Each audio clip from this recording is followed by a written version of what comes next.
Mayong adlaw na sab sa tanan, mao din ni atong bagingonon sa kupiya na atong itanom. So una ta magbaging kini ang atong buhaton sa silupin na atong gamiton. So mao din ni ato gamiton dili itong itom na silupin. Mao ni atong tamnan sa kupiya. So kay wala pa man siya bangag, ato sa siyang bangagan kay hindi na ato bangagan nagpundo man ang tubig, mamatay ang tanom. Bangagan sa nato una. Medyo langan na jud ang pagbangag ani kay wa mong gutay pansyer na pagbangag jud og silupin. So gunting lang jud atong gamiton. Siraw. Manay ang bangag. Tiradas na, so nagsugod na day ko og baging.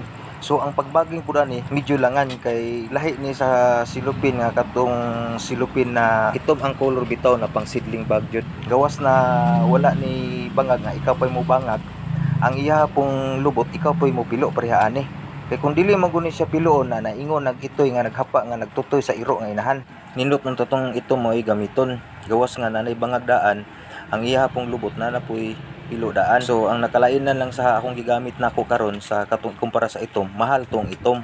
So kini nga silupin barato ra man, so mao ni atong gamiton. Total kopya ra may tanom. Nahuman na jud ang atong baging mga kamigs. So maora jud ni tanan. Ug dinhi na lang kutob, amping